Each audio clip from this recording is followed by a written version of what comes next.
Hello viewers, good morning. Myself I am K. Bhaskar. I am working as Assistant Professor of Chemistry in SRR Government Arts and Science College, Karimnagar. In this video presentation, we are going to continue our discussion on the topic that is halogen compounds. In our last video presentation, we have learned about the uses of halogen compounds, right? And what are halogen compounds, classification of halogen compounds. There we have also discussed the reactivity of halogen compounds and nomenclature of halogen compounds, and we have discussed the SN1 mechanism and as well as SN2 mechanism, that is nucleophilic substitution reaction mechanism, right? Now in this video presentation we are going to continue our discussion on the halogen compounds, and coming to the learning outcomes, by the end of the video presentation we are going to learn about the stereochemistry of the nucleophilic substitution reactions in halogen compounds, how to decide the stereoisomer product formed in the nucleophilic substitution reactions of the halogen compounds, right? This is very important topic, how to decide the stereochemistry of the product formed in the nucleophilic substitution reactions of the halogen compounds, right? Now before going into this topic, we have already covered this. What are halogen compounds? Halogen compounds are the halo derivatives of hydrocarbons. We will get them by the replacement of a hydrogen atom in the hydrocarbons with the halo group. This is the alkyl halide, this is alkenyl halide, this is the alkynyl halide, right? And what general properties, we have already seen that in alkyl halides, due to the more electronegativity of halogen group, the partial displacement of sigma bond takes place towards the halogen group, thereby it gets partial negative charge, the carbon gets partial positive charge. Therefore this is a very good source of for the attack of electron rich species like nucleophile. Therefore these alkyl halides will undergo nucleophilic substitution reaction to form this substituted product, right? Yes or no? Yes, right? Right, this is the nucleophilic substitution reaction in which the chloro group is replaced by the nucleophile, and this is the elimination reaction, right, in which two groups are eliminated from the 1,2 position. This is the 1,2 elimination reaction. Now in this slide, in this video presentation, we are concentrating on the substitution reaction, that is nucleophilic substitution reaction, right? Especially stereochemistry. With regard to the stereochemistry of the product formed in the nucleophilic substitution reaction, that is both in the unimolecular nucleophilic substitution reaction as well as bimolecular nucleophilic substitution reaction, we are going to discuss about the stereochemistry of the product formed in SN1 mechanism as well as SN2 mechanism, right? Now let us discuss the stereochemistry of the product formed in the SN1 mechanism. Here I have taken, you see here I have taken bromo 1-phenyl propane. This is 1, right? This is 2, this is 3, right? So this is having a phenyl group as a substituent at first carbon, that is bromo 1-phenyl propane. And how to write the product? Very simple. We have to replace the bromo group with the hydroxy group. Where do we get this hydroxy nucleophile? From the aqueous KOH. I have already told you that from aqueous KOH we will get the OH nucleophile. This will act as a nucleophile, whereas alcoholic KOH will act as a base. We use it for the elimination reaction, right? So bromo 1-phenyl propane will undergo nucleophilic substitution reaction to give this product, right, which is of racemic in nature, right? What is racemic mixture? Racemic mixture is nothing but 1:1 ratio of enantiomers is called racemic mixture. 1:1 mixture. right? This is of enantiomer for this product.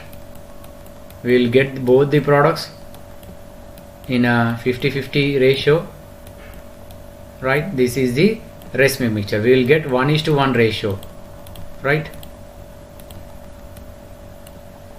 Right. In nucleophilic substitution reaction, we will get the racemic mixture as the product, right? You see here in the mechanism, we have already know that this SN1 mechanism takes place via two steps. This is the first step, this is the second step. In the first step, what happens? Formation of carbocation intermediate. Formation of carbocation intermediate by the cleavage of this bond. By the cleavage of this bond, what happens?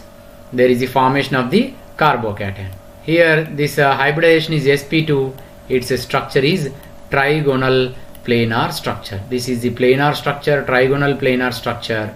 And in the second step, what happens? This OH minus will attack on this carbocation from the front face, that is front face, right, to give this product, Similarly, there is a chance for this nucleophile to attack this carbocation from the backside of this plane, right, back of the plane, to give this product. And here, since there are equal chances, 1:1 chance, 1:1 chance, 1:1 ratio of chance for this nucleophile to attack on this carbocation, we get these two products in 1:1 ratio, right? And if you see here, these two are non-superimposable mirror images. These two are non-superimposable mirror images. Yes or no? Yes. Non-superimposable mirror images. So non-superimposable mirror images are called as enantiomers. This is enantiomer. This is also an enantiomer. So whenever you see here, just a minute, right, whenever we take the alkyl halide having chiral center in it, you see here, this is a chiral carbon. Yes or no? Yes. In SN1 mechanism, always we will get the racemic mixture, right? What is the criteria for the SN1 mechanism to give racemic mixture as a product?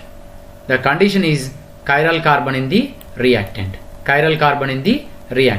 If at all our reactant is having a chiral carbon, then in SN1 mechanism, we get the racemic mixture as the product, right? Racemic mixture as the product. Coming to the stereochemistry in SN2 mechanism. Here I have taken 2-bromobutane as the product. Here this is one, this is second carbon, here this is third carbon having fourth carbon. So here this is the 2-bromobutane. How to write the product? Very simple. We have to replace the bromo group with the hydroxy group. Right, here again the reagent is aqueous potassium hydroxide, because only aqueous potassium hydroxide will supply this hydroxy nucleophile. Right, here in this again we will get the inversion product. What is inversion product? We have to write the inversion product OH here, write this, and C2H5 like this. This is the inversion product. That means here the already attached group is bromo group, which is at the right side of this chiral carbon, whereas now in the product, the incoming nucleophile, the hydroxy group is at the opposite to that of already attached bromo group. This is called inversion product, right? That means in the inversion product, the already attached group is replaced by the incoming group from the opposite side, So thereby we will get the inversion product. This is called inversion product, right? Here the nucleophile will take the opposite position to that of already attached nucleophile. This is called inversion product, right? If there is a attack of nucleophile from the same side, then the product formed is called as retention product. This is called retention product, right?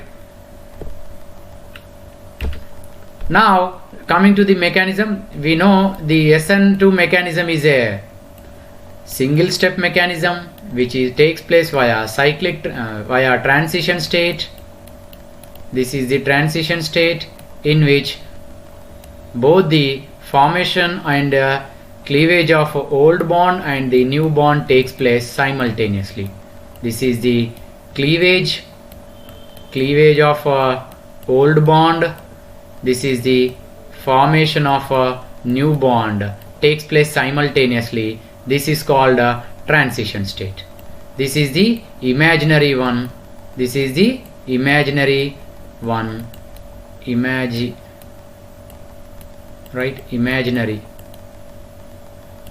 one. Therefore this is a single step mechanism. Both the formation of new bond, cleavage of old bond takes place simultaneously to get the inversion product, that is a Walden inversion product. This is called Walden inversion product, right? And you see here always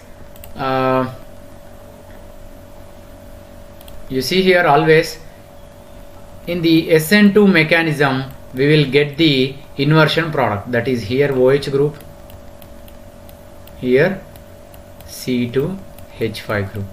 Always we will get the inversion product. The condition is again here the reactant must have chiral carbon in it.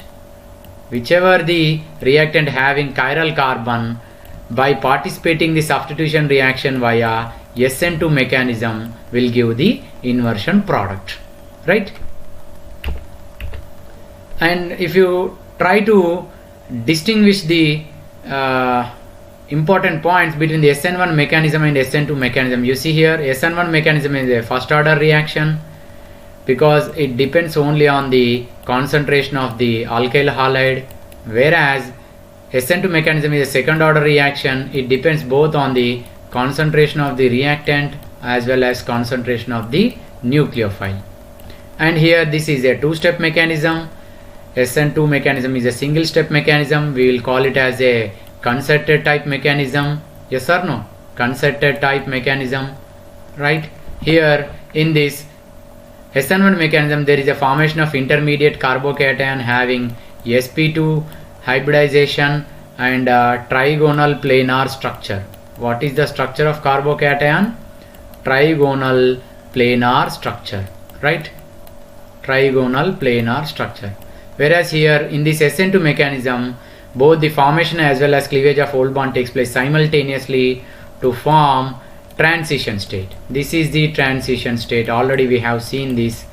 Here incoming nucleophile, both the incoming nucleophile as well as the leaving nucleophile takes place simultaneously.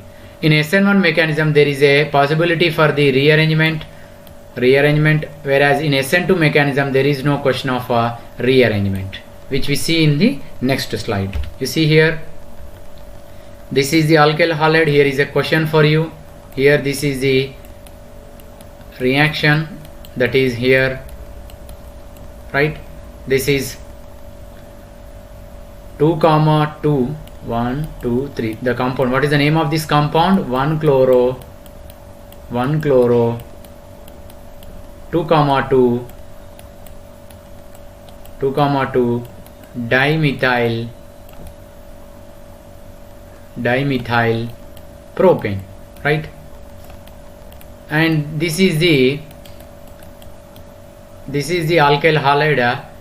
Upon a substitution reaction, what is the product formed? Whether we get a racemic mixture or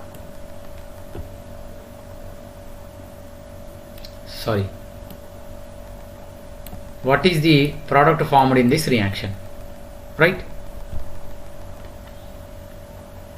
And if you look at this,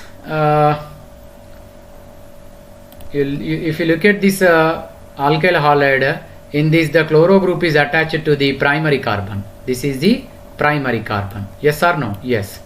One may think that this reaction takes place via SN2 mechanism because this tertiary carbocation is unstable. This formation of a primary carbocation is very difficult because this is unstable. Yes or no? Yes sir. Yes. This is unstable.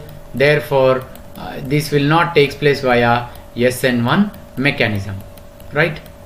Therefore, this reaction takes place via SN2 mechanism. One may think that since this is the primary alkyl halide and primary carbocation is unstable, therefore we may think that this reaction takes place via SN2 mechanism to give the product. But here, and we may think that this is the product formed, that is, this is the product formed, but the product formed in this reaction is very surprisingly, you see here, this is the product formed, that is the racemic mixture of this hydroxy compound, because this reaction takes place via SN1 mechanism. Even though the primary carbocation is unstable, this takes place via SN1 mechanism. Why? What I am saying here, even though this is a primary carbon, this primary carbocation is unstable but takes place via SN1 mechanism. Why? This is unstable but it is formed and this reaction takes place via SN1 mechanism. Why not this reaction takes place via SN2 mechanism? Right?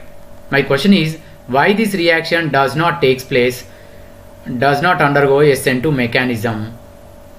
Why this reaction undergo via SN1 mechanism even though this carbon is unstable carbon? Because here for this attack of nucleophile from this backside, there is a bulky tertiary butyl group. Due to this bulky tertiary butyl group, the incoming nucleophile cannot come and attack from the backside of this carbon atom. Therefore, there is no question of SN2 mechanism. Right?